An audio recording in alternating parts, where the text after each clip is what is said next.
Hello and welcome to a new video here on my channel. Today I'm presenting to you my story The Curse of Bloodlust part 14. I hope you really like it, and if you like it, leave a comment down below and recommend my YouTube channel to your friends. I'm having really a lot of effort making those stories, so if you want to support me, it would mean the world to me. And then let's start right with the story and don't beat around the bush anymore. Let's start.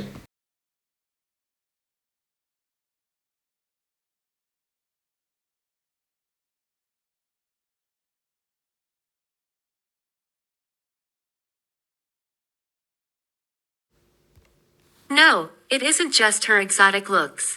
Instinctively, I get a strange, unnatural feeling from her, as if she's extraordinary even in a world full of wonders. Is that instinct right? What does it mean? Firetooth thinks to herself. I can't claim I can convert every spell I learn into silent casting, because that's not how things work. I thought my talent was very strong, but if someone who can silently do small amounts of earth and fire magic is already rare and impressive, then my ability to make many spells silent after a few days of practice would make me frighteningly powerful. The problem is suppressing my aura. I can forget about that. I'm extremely gifted in one direction, but without the copied innate magic, creation and manipulation of gods and demons, through which I made the little spirit Blackie, I'd be nearly naked most of the time, radiating massive energy in every direction. I'd need extremely stable clothes and artifacts to dampen my magic, and even then I'd be a beacon to magi within kilometers. It'd be annoying, like walking around with a burning lighthouse. I wonder how the stages of aura development crystallize, first visible as a gaseous aura, then denser, then liquid, then solid, almost stone-like. Legends say when magic crystallizes you could destroy continents. Maybe dragons once had auras so strong they crystallized magic around them. I can hardly imagine it. I've never seen crystallized magic. Rune thinks, frustrated that she still has to hide her innate magic and the secret of her silent casting talent. No, I haven't heard anything about that at Intermagics, Rune says, and then flinches as she realizes she's accidentally let slip that she attends Intermagics. Wait, you go to Intermagics. Are you? Hold on. Rune Silverstar, heiress of Count Dracula of Silverstar. Firetooth exclaims, fangirl enthusiasm in her voice. It feels a little odd to be recognized by someone who isn't even a vampire. Okay, I did not expect that. I thought vampire culture didn't have that much influence on the rest of the magical world, and now I'm recognized by someone who isn't even a vampire. Rune thinks, surprised and unsure how to react. Okay, I didn't expect the Silverstar family's reputation to be known outside vampire society.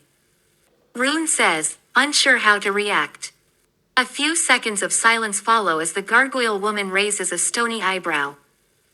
How can you not know how widespread the Silverstar name is in the world, if you're the last member of the Silverstar line? Firefang asks, a plume of dark violet flame hissing out of her mouth and dissipating. What am I supposed to say? I'm not exactly strategic or great at gathering information. I only started looking into vampire customs and traditions when I became a vampire so I wouldn't accidentally step on anyone's toes or spark a clan war. I figured I'd learn the rough rules first and the rest would sort itself out sooner or later. I've been busy reading old books, so I guess I focused too much on the past. Why is the Silverstar family so famous? Rune asks. You really don't know. Firefang replies, sounding half amused, half incredulous. If you don't know that, I don't know how much I can believe you're actually a Silverstar, the heir of Count Dracula. What can I say? I haven't been a vampire long, and I was surprised to discover the magical world even existed. I'm still getting better at this. I know I'm not perfect at everything. Fine, call me uninformed. Fame and glory aren't my priorities. I don't care that much about family histories. Still, enlighten me. Rune says, noticing that the gargoyle's brother has wandered off in the meantime. The Silverstar family is one of the oldest vampire houses in all of Europe. They hold influence in Transylvania, Ireland, and Great Britain.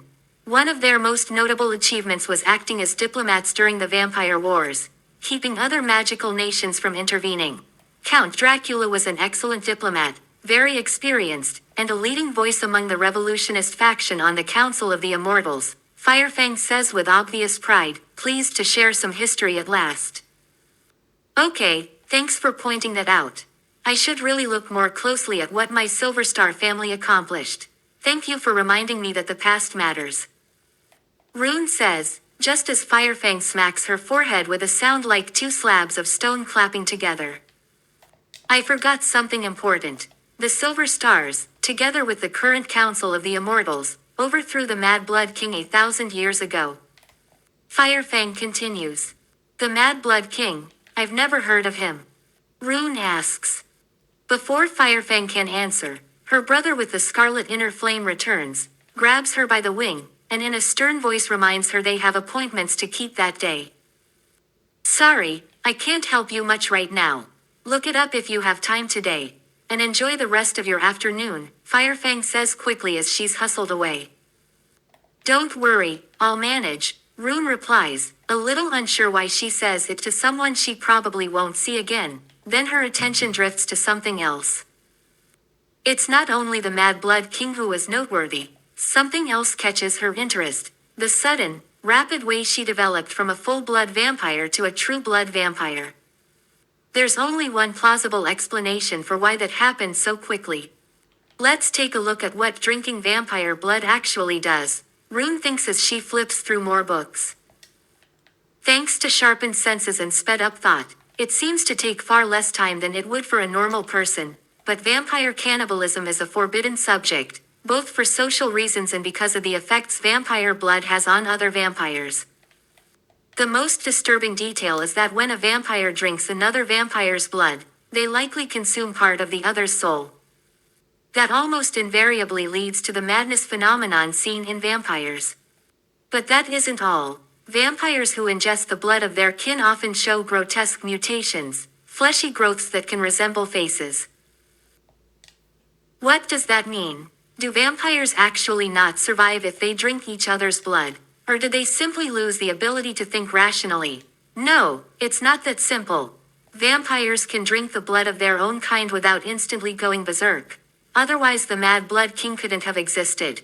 He remained sane for a while, despite 10 years of drinking vampire blood. That means he found a way to avoid becoming a monster, but he still went insane.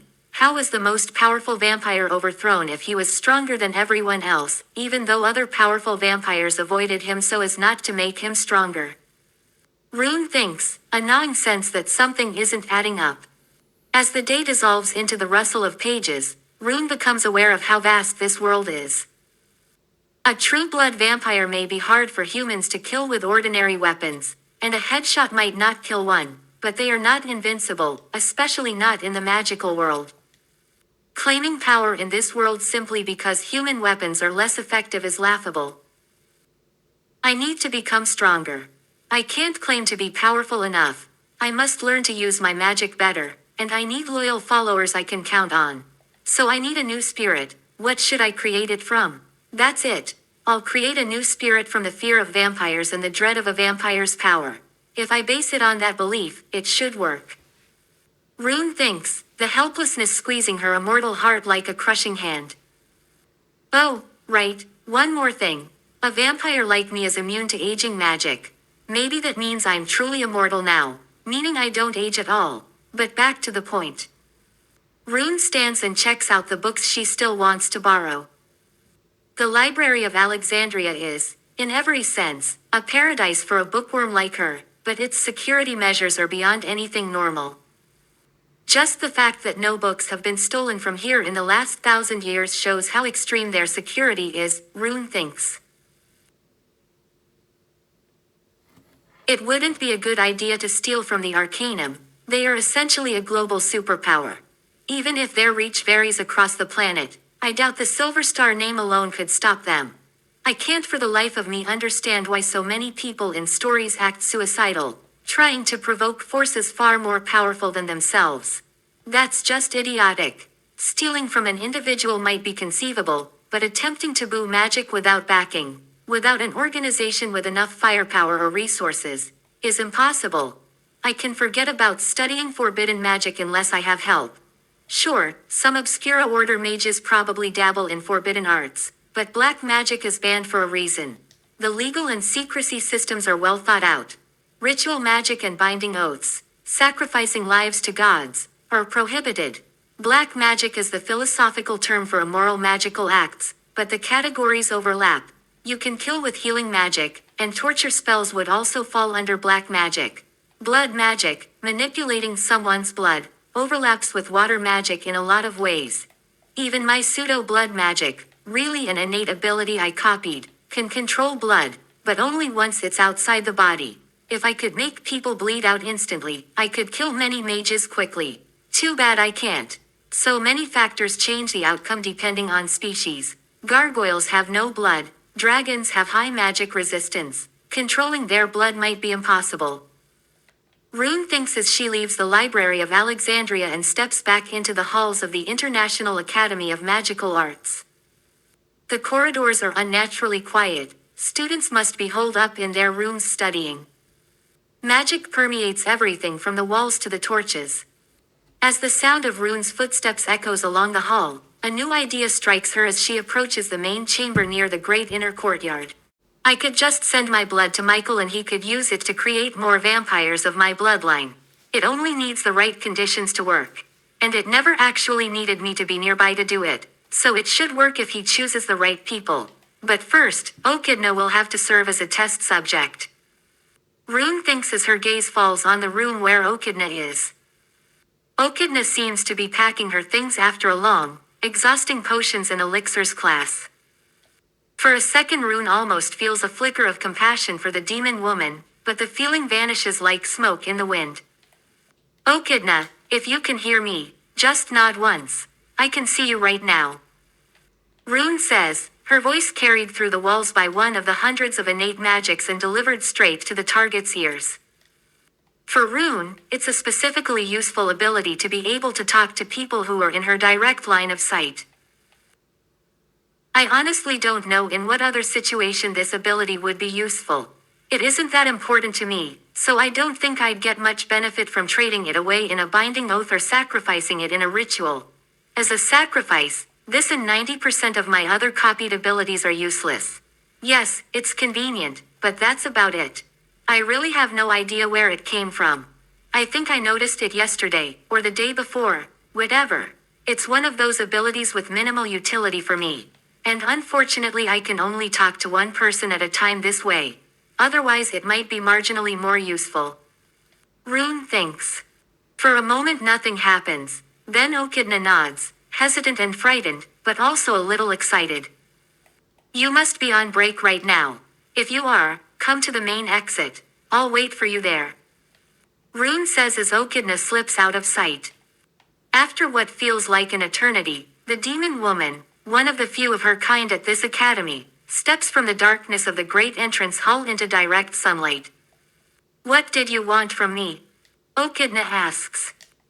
You were quick, that was probably only 7 minutes, but I'm not here to talk about time, even if it felt much longer. How would you feel if I turned you into a vampire? You said you wanted to become a vampire because you're being bullied at school. Were there any other reasons you wanted to become one? Rune asks. Yeah, well, my family's kind of annoying and I only have 2 uncles left. And, well, I can kind of understand the racism. It's not surprising that demons got cast as the villains in human culture.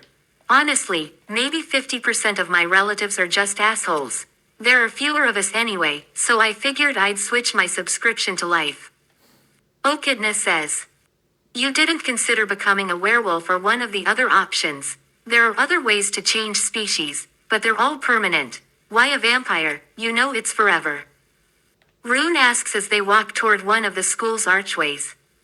Okidna looks briefly surprised to be heading toward a portal arch and leaving the pocket dimension soon, but she doesn't show the same nervousness Rune feels. Rune finds herself checking for the 5th time in a few seconds that her student ID hangs securely around her neck.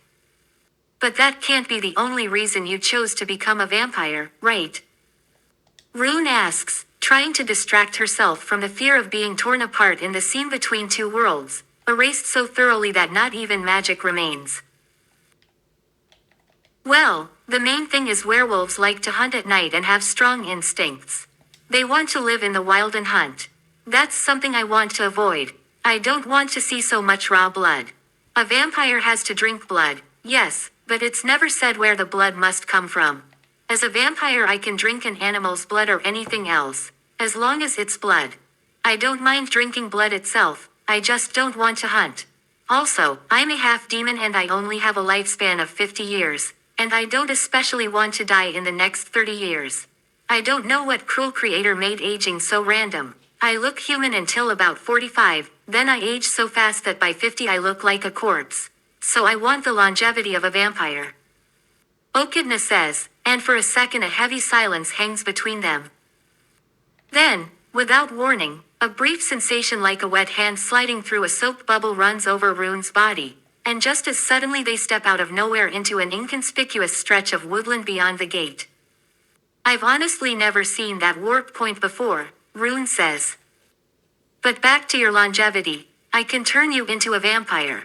First, though, we need to get your existing blood sorted, and that's best done at a hospital. We don't want you to bleed out when I give you my blood. Also, we must make sure my blood doesn't come back out of you. So, what do you say? Rune asks, surprised at how kindly she speaks to someone whose innate magic-wise sight could have been a danger to her. This is a great idea, but how do we do it now? I mean, I'm a demon, I can't change my shape. We're not going to be able to walk through the city and blend in.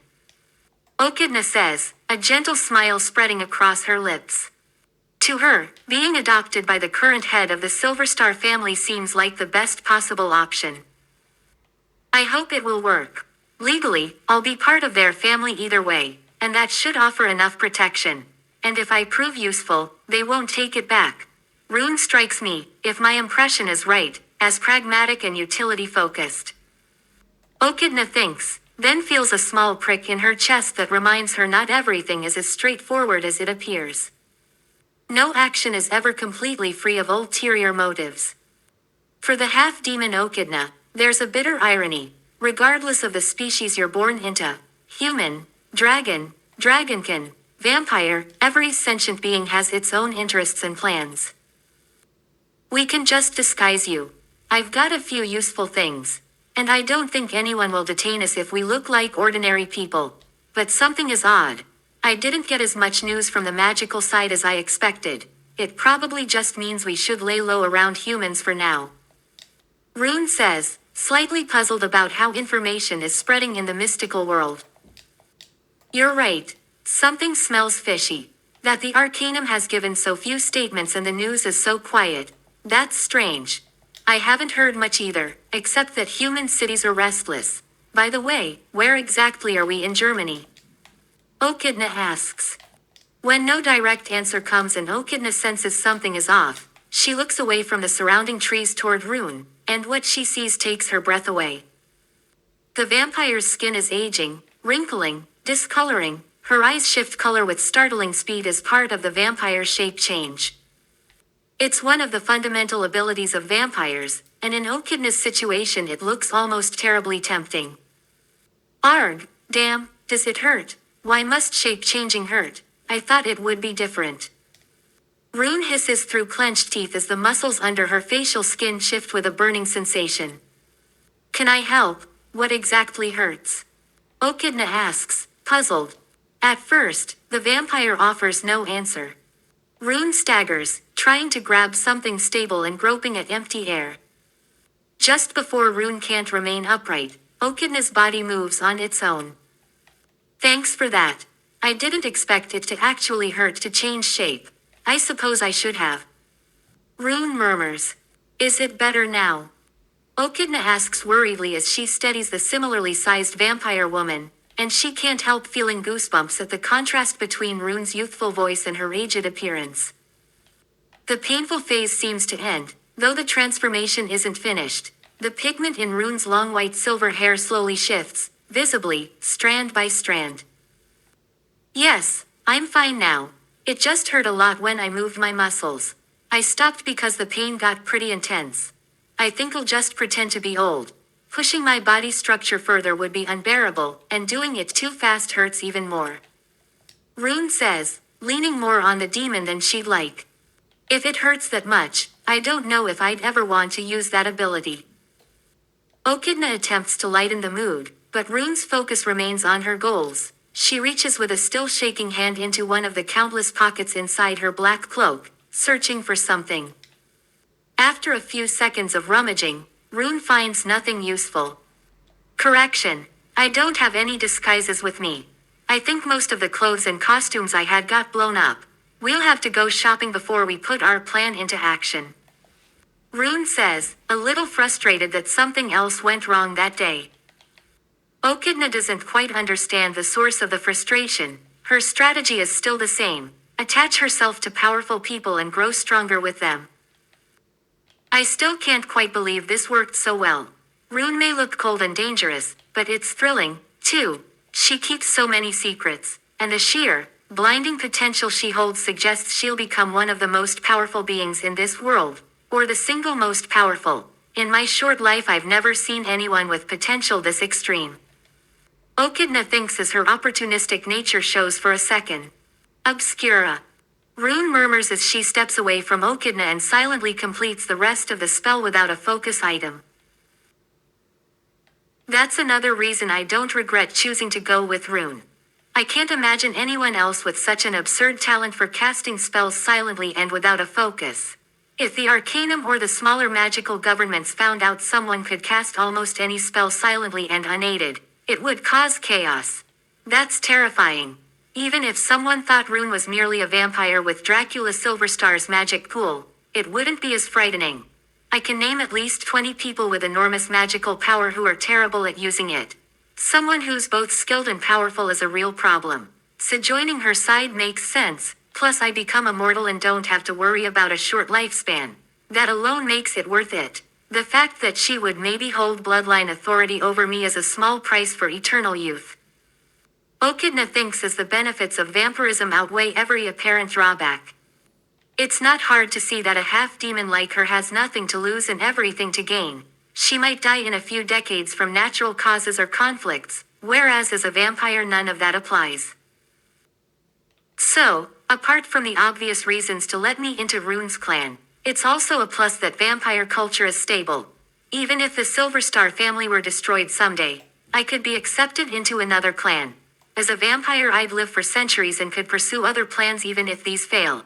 Even if I never reach a higher stage than a full-blood, I'd still likely live at least 1,000 years, a huge difference from 50 years. Okidna thinks. What are you waiting for? We need to go shopping. Stuttgart is nearby, we can buy disguises there. How about your durability? Sorry if I know nothing about your species' exact traits, but I can't remember every species' details. Rune says as Okidna already strides a few steps ahead. I'm coming. Sorry, I was lost in thought, Miss Silverstar. Okidna says as she hurries to the vampire who has surprised her on so many levels. As for my durability, as a demon I could theoretically withstand temperatures up to 1,000 degrees Celsius if I were a full demon. I'm a half demon, though, so I can handle up to 700 degrees Celsius without noticing. Downside, I can't sense temperatures between about 300 degrees Celsius and minus 20 degrees Celsius. I can't perceive that range. Physically, I could be thrown through a few stone walls and survive. I'm not particularly strong, but I'm hard to injure for a demon. No idea why I got my mother's durability but not her strength. I'm a flawed half-demon with moderately useful resistances. Okidna says in frustration. That's fine. I think when you become a vampire you'll be able to surpass me physically in time. I was just a normal human. Vampire power stacks on top of your base traits, so you'll probably get stronger. I've seen no evidence that you can't turn demons into vampires.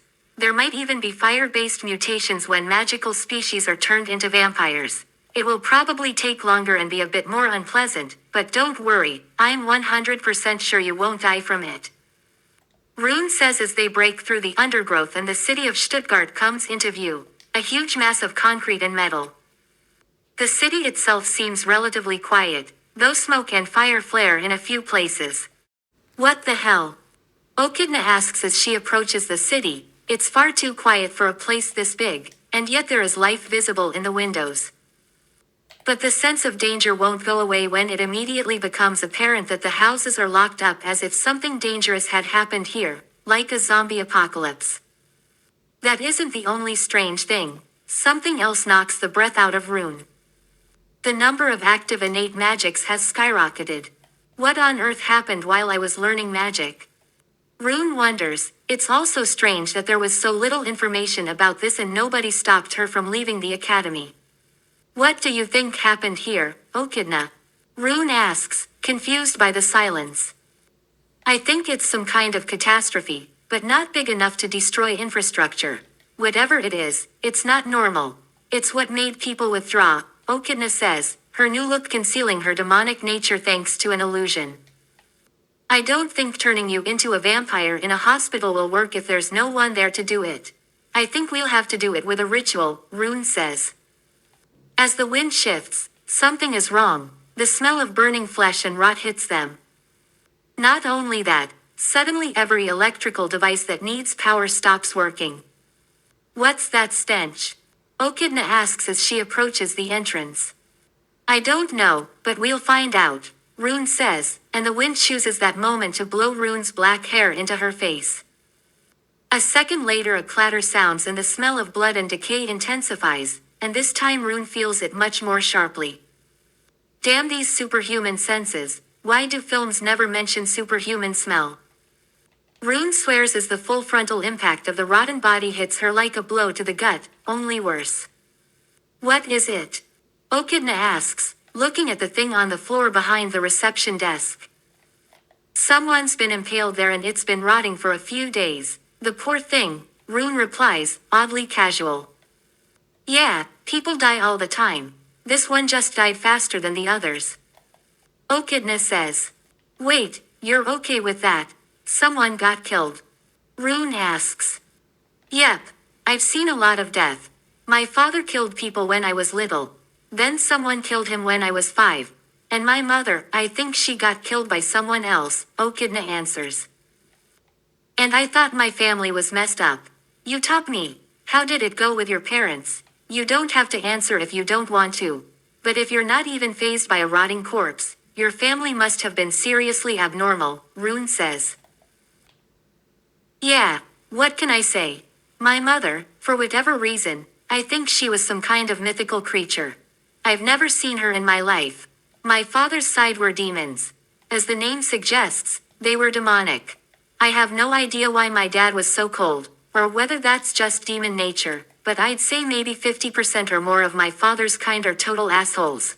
I think they gain power by killing people or something. No wonder there are so few demons left, Okidna says with a shrug, as if death and bloodshed were everyday occurrences.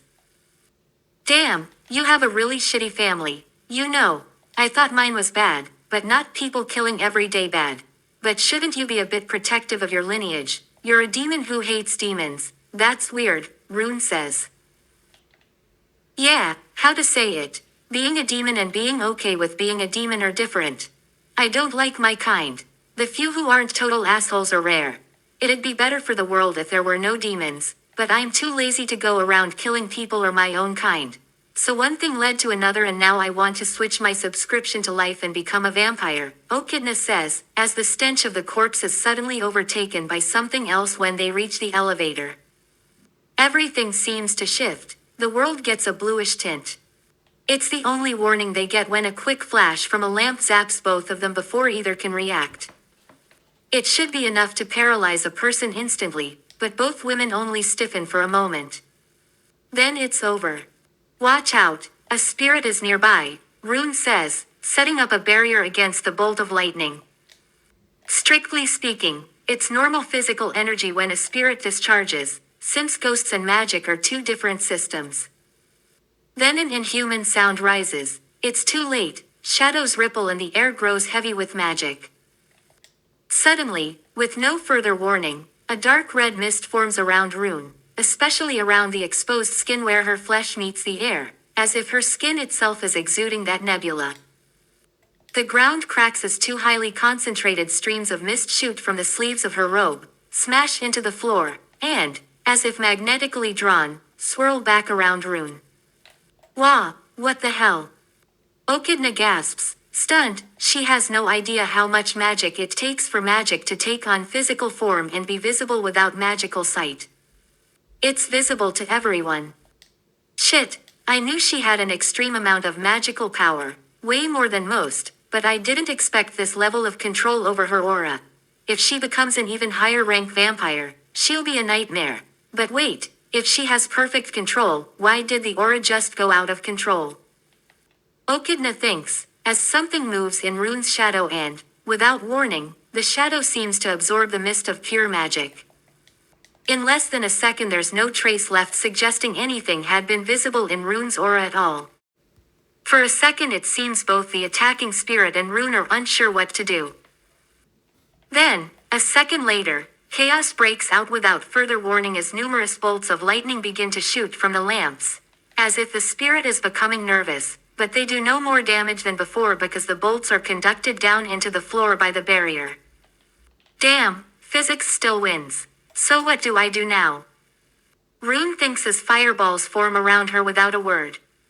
A second later the fireballs fly off in every direction and hit lamp after lamp, but that is not the only way the spirit seems able to reach them. A bolt shoots out from an electrical outlet.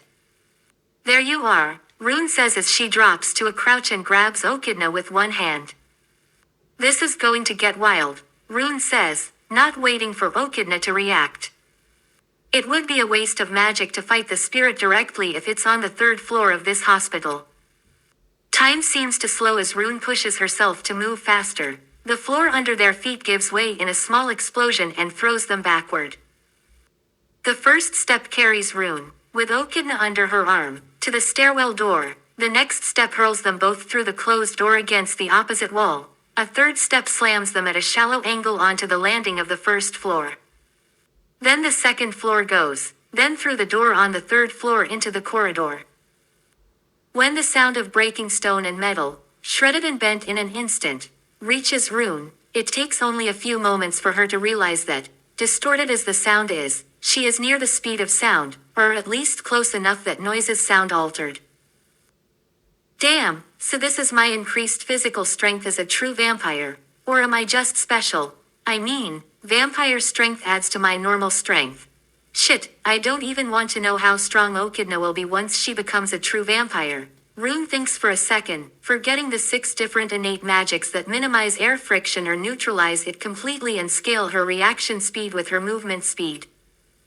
On its own it's a fairly useless ability, to have reaction speed exactly matched to movement speed, but for a vampire who might not otherwise have it, it becomes extremely useful.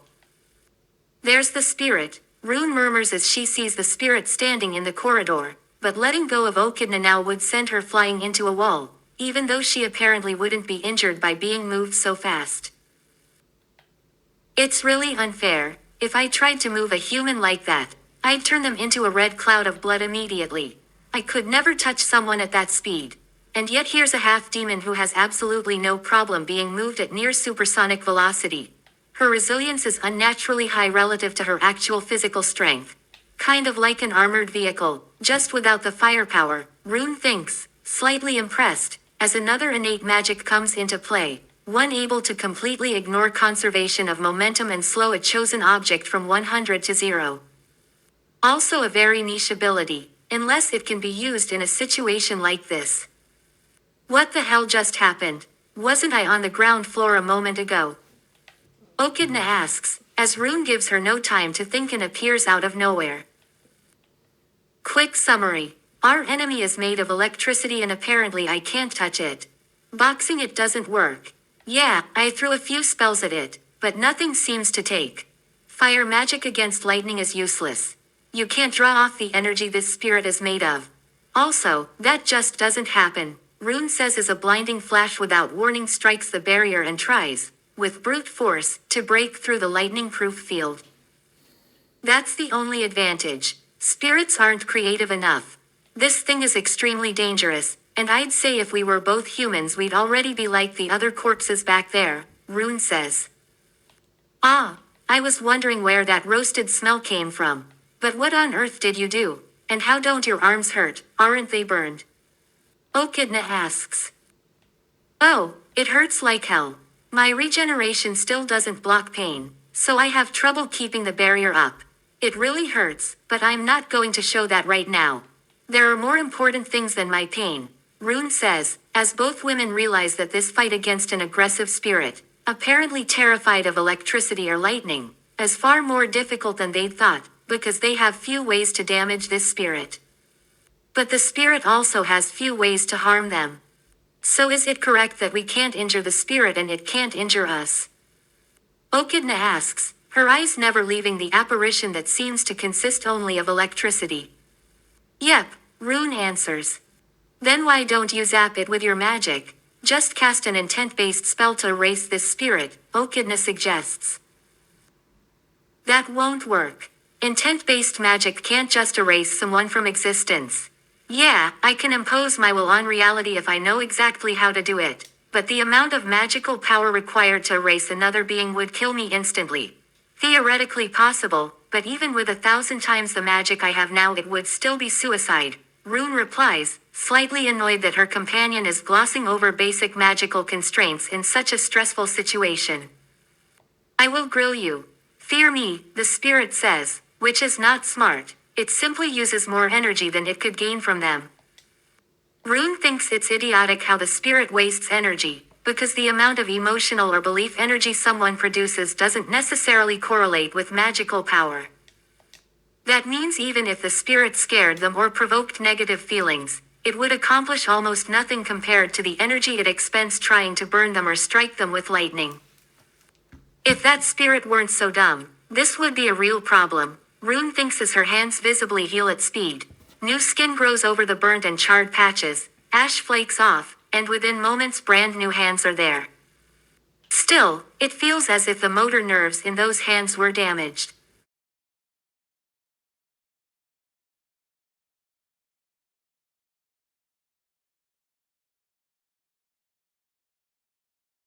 And that's it for today. I hope you really liked it. This was part 14 of the story The Curse of Bloodlust. And if you want to see more of the story, you can click on the right side of the screen. There you can see the entire playlist. On the left side of the screen you can also see now the newest video I uploaded. I hope you had a lot of fun, like I had fun telling my story or letting it be told. My English is not that good, so I hope you can excuse myself if I let my story be read aloud from another point. Not I'm reading the story, you hear that, but somebody else. I don't want to talk too much. Until next time, take care and goodbye.